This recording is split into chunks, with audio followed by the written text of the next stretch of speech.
In a landmark decision, the Supreme Court has struck down California's ban on magazines holding more than 10 rounds, sending shockwaves through the legal and political landscape and reshaping gun rights nationwide. This ruling is not just about one state, it's a pivotal moment that will reverberate across the country, affecting millions of Americans and the laws that govern them. This isn't just a tweak to state law, it's a sweeping affirmation of the Second Amendment, impacting over a dozen states with similar restrictions. States from coast to coast, including New York, New Jersey, and Massachusetts, now face immediate legal challenges to their own magazine bans, as the court's decision sets a powerful new precedent. The court ruled that magazines over 10 rounds are standard for millions of Americans, not military novelties, and banning them arbitrarily disarms law-abiding citizens. The justices emphasize that these magazines are commonly owned for lawful purposes, such as self-defense and sport shooting, and that restricting them does not make communities safer, but instead infringes on constitutional rights. The decision builds on the 2023 Bruin case, which set a new, stricter test. Gun laws must align with the nation's historical tradition. Under this framework, courts must look to the text and history of the Second Amendment, rather than defer to lawmakers' judgments about public safety.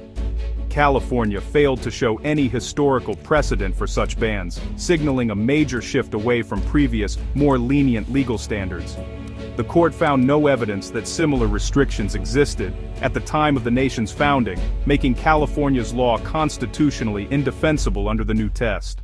For gun owners, this means immediate vindication. What was once contraband is now protected.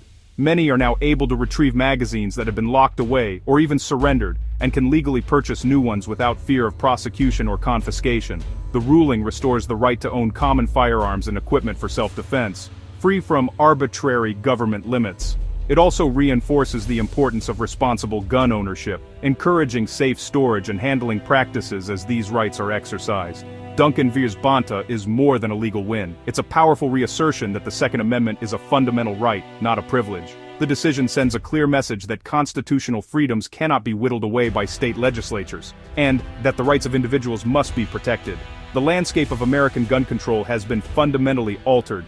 As states scramble to respond, the nation enters a new era of Second Amendment jurisprudence, one where history, tradition, and individual rights take center stage in the ongoing debate over firearms in America. Large-capacity magazines, often defined as holding more than 10 rounds, have become a central focus in the ongoing debate over gun control in the United States. These magazines allow a shooter to fire more rounds without needing to reload, which is why they are sometimes called high-capacity magazines in the media and by lawmakers. In reality, magazines holding more than 10 rounds are actually standard for many popular firearms, such as the Glock 19 pistol or the AR-15 rifle. For decades, these magazines have been sold and used by millions of Americans for sport shooting, self-defense, and even hunting in some cases. Bans in states like California and New York were justified as public safety measures, aiming to reduce mass shooting casualties by forcing attackers to reload more often. Lawmakers argue that limiting magazine size could slow down shooters and give potential victims or law enforcement a critical window to intervene. Critics, however, argue these laws criminalized millions of law-abiding citizens overnight, especially in states without grandfather clauses that would allow people to keep magazines they already own. Many gun owners feel targeted by these restrictions, believing they do little to stop actual criminals. Supporters claim that even a brief pause to reload could save lives during a mass shooting, potentially allowing someone to escape or subdue the attacker. They point to tragic events where high-capacity magazines were used to inflict greater harm. But opponents say criminals are unlikely to follow such laws, and that these bans only leave law-abiding citizens at a disadvantage, unable to defend themselves as effectively if faced with a threat. In high-stress situations, reloading can be dangerous and difficult for defenders, especially those with less training or physical ability. The time it takes to reload could mean the difference between life and death. Meanwhile, attackers can easily carry multiple magazines and practice quick reloads, making the effectiveness of these bans questionable in real-world scenarios. The bans have created confusion and resentment, fueling fierce legal and political battles across the country. Lawsuits and protests continue as both sides argue over the true impact of these restrictions. At the heart of the debate is a fundamental question. Do these laws actually make anyone safer, Or do they simply restrict the rights of responsible gun owners without addressing the root causes of gun violence?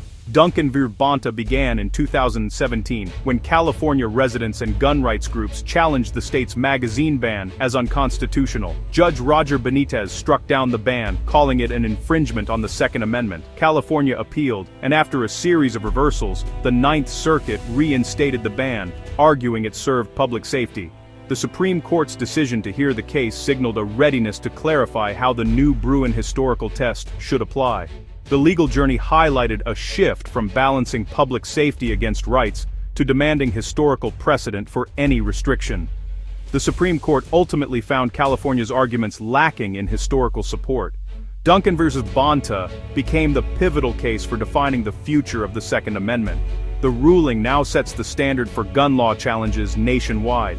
Supporters of magazine bans argued they reduce mass shooting lethality by forcing attackers to reload, giving victims a chance to escape. They claim 10 rounds are enough for hunting, sport, or self-defense, and that higher capacities are unnecessary for civilians. Opponents counter that these magazines are standard, not large, and that bans infringe on the core of the Second Amendment. They argue criminals ignore capacity limits, leaving law-abiding citizens at risk. In real-world defensive situations, reloading can be life-threatening, especially against multiple attackers. Critics also note attackers can simply carry more magazines, undermining the law's intent. The debate boils down to public safety versus constitutional rights, and whether these bans actually achieve their stated goals. The 2023 Bruin decision revolutionized Second Amendment law, replacing interest balancing with a strict historical test. Now the government must prove any gun regulation matches the nation's historical tradition from the time the Second Amendment was adopted. This shift removed judicial discretion about whether a law is reasonable and put the burden on states to find historical analogs. In Duncan v. Bonta, California couldn't show any tradition of banning magazines by capacity. Early American firearms innovations were celebrated, not restricted. The Supreme Court found modern public safety concerns can't substitute for historical precedent. The Bruin test was decisive. Without a clear historical basis, California's ban was unconstitutional. This new standard raises the bar for all future gun regulations. The focus is now on history, not policy preferences. Duncan v. Bonta drew national attention, with legal experts, advocacy groups, and state governments weighing in. Amicus briefs poured in from both sides. 27 state attorneys general and major gun rights groups supported overturning the ban, while progressive states and gun control advocates defended it. Supporters of the challenge argued standard capacity magazines are essential for self-defense and protected by the Second Amendment. Opponents cited studies linking magazine capacity to mass shooting severity and urged the court to preserve state regulatory power. The volume and intensity of arguments underscored the case's national significance. Duncan v. Bonta became a defining battle over the meaning of the Second Amendment in modern America. The outcome set a precedent that will shape gun rights debates for years to come. For millions of Americans living in states with strict magazine bans, the Supreme Court's decision brings a wave of immediate relief, ending years of uncertainty and anxiety for responsible gun owners. Now there's no more risk of prosecution simply for possessing standard magazines that are commonly included with many firearms. Law-abiding citizens can finally keep the equipment that originally came with their firearms, without fear of breaking the law or having to surrender their property. This restores their ability to defend themselves and their families effectively, without facing arbitrary limits that could put them at a disadvantage in a crisis. The ruling makes it clear that the Second Amendment protects not just the right to own guns, but also the essential accessories and tools needed for effective self-defense and safe, responsible gun ownership. State legislatures can no longer ban common arms or equipment by simply citing public safety concerns, especially when those items are widely owned and used by law-abiding citizens. However, it's important to understand that this decision doesn't eliminate all gun laws. Background checks, restrictions on felons, and rules for sensitive places like schools, courthouses, and government buildings still remain firmly in place. The ruling is a targeted restoration of rights, focused specifically on magazine bans, not a blanket repeal of all firearm regulations or safety measures. Gun owners must still comply with a complex patchwork of federal, state, and local laws, and should stay informed about their responsibilities. The message is clear. The Second Amendment is a fundamental right, deeply rooted in American history and tradition. and it's not subject to shifting political winds or temporary public opinion. This decision reaffirms that core freedoms must be protected for all Americans. Duncan vs. Bonta is more than a ruling on magazines, it's a blueprint for future Second Amendment cases. The decision forces courts to apply the historical test to all gun laws, making it harder for states to justify bans on common firearms and accessories. Challenges to assault weapon bans and other restrictions will now proceed with stronger legal footing. States may try new regulatory tactics, but these will face tough scrutiny under the new standard. The legal battleground has shifted from policy debates to historical analysis. While political fights over gun control will continue, the legal framework now favors individual rights.